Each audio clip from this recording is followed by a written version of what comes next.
I mean, she was a chubby lass anyway, so there you are. Look, it's no secret for the viewing audience now. It's no secret that you and we like to watch mixed martial arts Mm. and especially bare knuckle boxing, Yeah. the bare knuckle boxing championship when Yeah. it's on the internet. Yes. It's a good thing to do on a Friday night at the end of the week. It Mm. sets us up for the weekend. Yeah. However, in Georgia, the country Georgia, Mm. lawmakers seem to want to do it in their parliamentary sessions. No, right. Yeah. So Yeah. Wednesday, the Queensberry rules were all thrown out. Mm. They were thrown as members from both sides duked it out over a bill they couldn't agree on. Mm. You know, Yeah. the bill on the bill, it's called on the transparency of foreign influence. Right. And, Okay. and basically, it means that if you are being paid by a foreign government Yeah. or a foreign entity for services rendered, Mm. if it becomes more than 20% of your income, Mm. this new legislation says that you have to declare it. And of Yeah. course, the opposition don't want to. They don't want this bill to go through because, of course, it'll expose them. Mm. They're saying that it's it's very radical and that it imposes and all this Mm. sort of thing. So this was the second time this week that this legislation came to blows between the lawmakers. Mm. On Monday, opposition MP Katya Dekanoidze, Mm. she hit Guram Makarashvili from the Yeah. ruling party using a water bottle. She All hit him with right. a water bottle. Mm. Now, the article that I got that from didn't mention the size of the bottle. Yeah. It didn't say if it was full or not, nor if it was made of glass. If she drinks Evian water, it's probably made Yeah. of glass and might have, had a better Yeah. impact. had a better impact, Yeah. Yeah. But Yeah. of course, we're coming out of the bare knuckle boxing and going into the WWA, Yeah. the World Wrestling things, Yes. where they're starting to use props, Yeah. Yeah. The tables and chairs and yeah. Now, I mean, 2 weeks ago, Mm. the opposition MP Aleko Elishvali Mm. punched Mamuka Mdanazi in the face over the same piece of legislation. Mm. So this I think they've been deliberately dragging this legislation slowly so that these MPs can smack each other around, I was going to say good And, YouTube viewing. Yeah, viewing that would be. Yeah. well, not of course not to be outdone. The crowds Yeah. outside, Yeah. public crowds, battled with the police, All who right. used pepper spray and their batons to Oh. calm the situation. There was even spillover in some Western states, the Yeah. US and European Union criticizing the bill. Hmm. So obviously they don't want to let the Georgian authorities know Yeah. who they're paying off or Course, paying yeah. for their service. Yeah. Paying for Yeah. their services, sorry. Paying off. No. Mm. Paying for their services. Yeah. Okay. Yeah. Consultancy. Yeah. Last night, rioters tried to storm the Parliament buildings again, clashing with the police. Right. So the legislation is still open. We do these podcasts on a Thursday. Mm. And this last night, of course, it was last night, it was on the Wednesday. Yeah. And so the legislation is still hasn't been signed into law as yet. Mm. So I'm sure there's going to be a lot of battling and fighting and fisticuffs and slaps. Hey, I wonder if they're going those power slaps. Those power slap. Yeah. That's what I was going to say. Yeah. That was this. Yeah. Yeah. That could be that could be the next tactic they could use, power slapping each other. Yeah. So, I mean, if this took off in the UK, I was thinking, that'll make Prime Minister's question times a little bit more entertaining. Yeah, I was going to mention about that. Yeah, yeah. And you know, it beats sending a strongly worded letter. And I don't know if you, I don't know if you remember Gavin Williamson. Yeah. He told Russia to go away and shut up. You know, that was his macho moment Yeah, yeah, in British politics. yes, yeah. And all I can say to Gavin is, "Them there's fighting words, Gavin. Keep it up." Over to Oh, you. dear. Right, okay. Well, yeah, I mean, obviously in the House of Commons, they actually have there's two lines down either side of the House between the benches, and these are two sword lengths apart to prevent anyone, any two MPs on opposite sides who decide to have a sword fight with each other. Yeah. Yeah, to certainly be there. Yeah, Parliament, yeah, for PMQs, when I look at the two front benches, yeah, I don't know who'd win that one. Yeah, yeah. I imagine I think in Georgia that the two groups are separated by an yeah, arm's length, so you can't punch the other one. yeah, yeah. Well, yeah, Sorry, go on. yeah, it's interesting. I imagine Lee Anderson could look after himself. He's a person that probably could. Yeah. So Yeah, because he's got your accent. I don't know. I don't know. I think he's a little tough. I mean, he was a minor, wasn't he? I mean, he's a tough little terrier. Yeah, I kind of respect that. Yeah, I mean, I'm just sort of thinking, yeah. I mean, yeah, it certainly make things a lot more entertaining. It's not the first time it's happened. Certainly, Eastern Europe or other parts of the world where they've gone to yeah, they've resorted to far more let's put it really direct, robust ways of having a discussion. In some ways, it might actually be better. You know, it's kind of, yeah, last man standing wins. But yeah, we can't really advocate violence on YouTube. Yeah, so I'm only joking, people. It's being satirical. Please understand.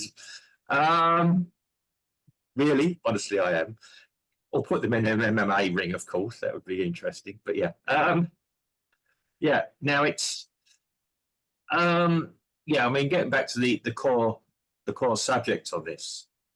Yeah, I saw somewhere in Americas where the leader called in all his ministers and basically informed them in the everyone that he called into this meeting of his own people. Forget the opposition, of his own people, and informed them that from that moment onwards, the Attorney General was going to be investigating them all for possible corruption. Yeah, that wasn't Georgia. That wasn't Georgia. That was so was it El Salvador? Yeah. I can't remember. No, was it? I'm trying to remember it. Well, I saw it quickly on the internet. So the comments was, if they did this in the US, there'd be 60% of to be cleared. Yeah, I don't know. I mean, again, I don't know. I don't know how accurate I'll remember that that. was. I'll remember where that is. I'll tell Yeah, yeah, yeah. So I find it all interesting. I mean, some people want to clear up their act. I mean, even in Brazil, if there's one legacy that Dilma left, and I quite like Dilma in many ways. You know, I thought she was an honest type, but she set up Operation Car Wash, as we called it, without realising who was actually going to, what people were actually going to be caught up the most in it. Yes. Again, that was interesting. Now, Brazil, as far as I was concerned, is the only country in recent times that I can think of that's actually made an effort to actually clean itself up. Yeah, I mean, yeah, I mean, the judge that was overseeing it is now still active in politics, still quite vocal. So again, yeah, kudos to Brazil, as I always say. The Brazilians have a way of doing the right thing sometimes, possibly not always executed in the most efficient manner. So again, yeah, I mean, this thing about cleaning up. Now, okay, we talk about Georgia. We can talk about other places. Let's be honest. Let's go. I'm going to say it. Ukraine, before the recent events there, was considered one of, if not the most corrupt country in the world. The most. The most. Yeah, I knew it was up there in the top 10 somewhere. Gallup poll, you know. what's the most corrupt countries? Yeah, I mean it's a so suddenly we're sending billions of dollars there. You know, where's that all going, as we covered in a previous podcast? Yeah, I mean I think it's quite it's very noble that countries try and occasionally have a look at how they can clean themselves. I'm gonna sit here and I'm gonna say something a bit controversial here. Maybe part of the way that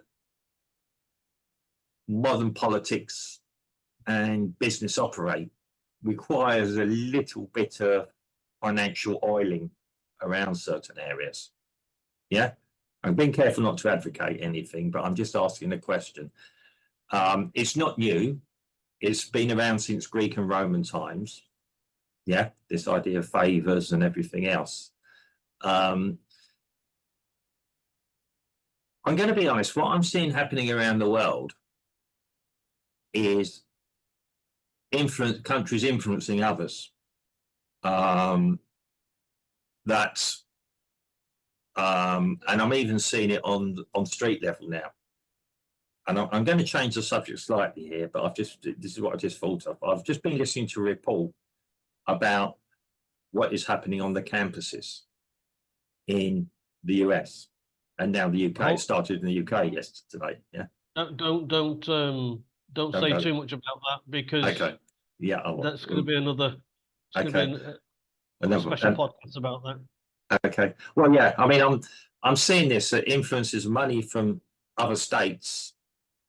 I'm not saying upper state. It's seeping into other countries, and countries you wouldn't have thought of before are getting involved in it. And the smaller boys are beginning to have influence on the bigger boys. I mean, obviously Georgia isn't a big boy, so yeah. When we're talking about the US and across Europe, I don't think necessarily the UK.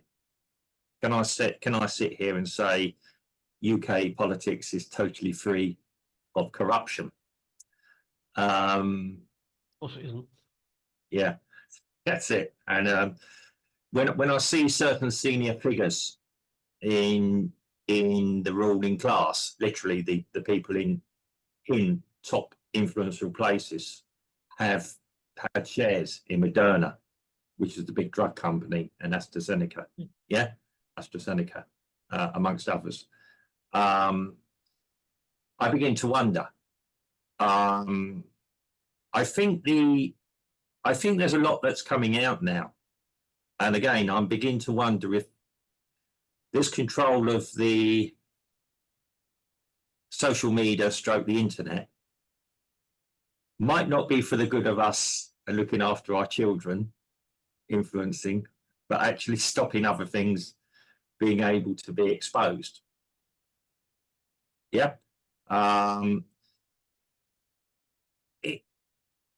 You might not be, how can I put it? We know in certain countries now that their legal systems are being bought and controlled. That's certain. So they're not going to be investigated. We, as the people globally, have the ability, if we get hold of documents or other information, to put it out there. Yeah. I mean, or potentially we could all be Tucker Carlson's, or we could all be just trying to think of the other American ones. Joe Rogan's, and the other guy that's always getting flack as well, who's always been proved right with his conspiracy theories. That's it. Yeah. Potentially we could all be them. We could get hold of information. I mean, we have to be careful as little men here. If we get it wrong, we could be legally open to prosecution. I was actually looking Or I saw online, and I saw a video about this by a British lawyer, and it's over a certain high-profile journalist. And the question is, he was challenged by a Sky journalist that he wasn't a proper journalist. And the question is, in the UK now, what constitutes a journalist?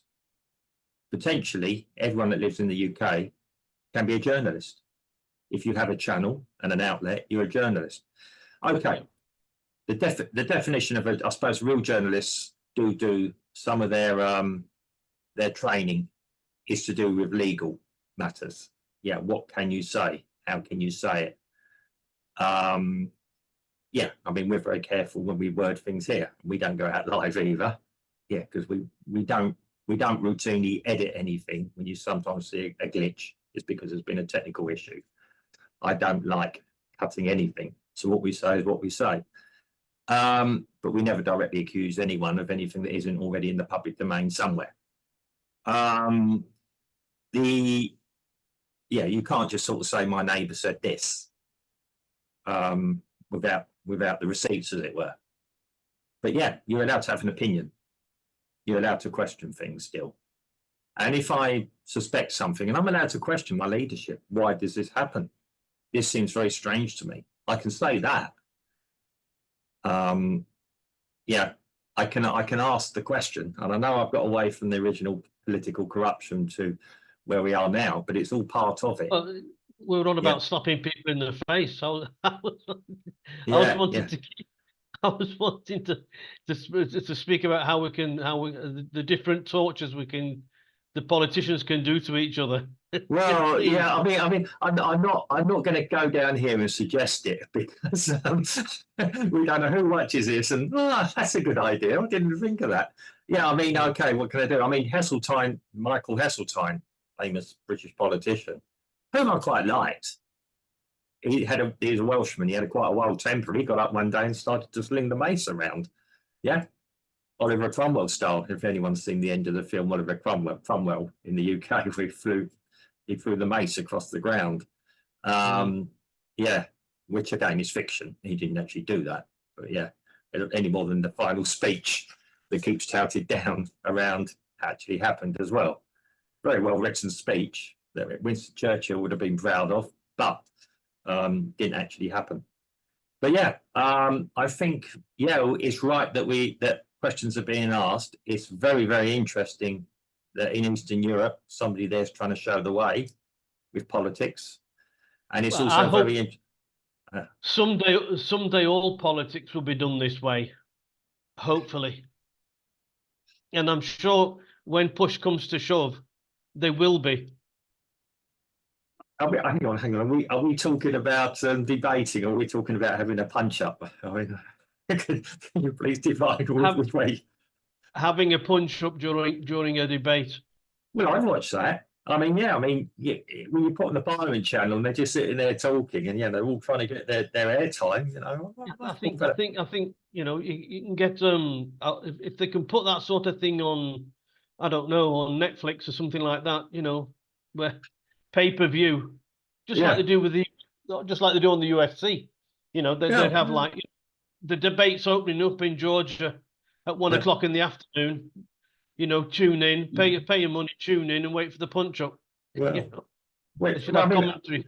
I mean, we could have a Hunger Games scenario. I'm sorry if I've lost you here, Steve, but you know, the Hunger Games, very good books, by the way. I've read them all, even for kids to read. I recommend kids read them.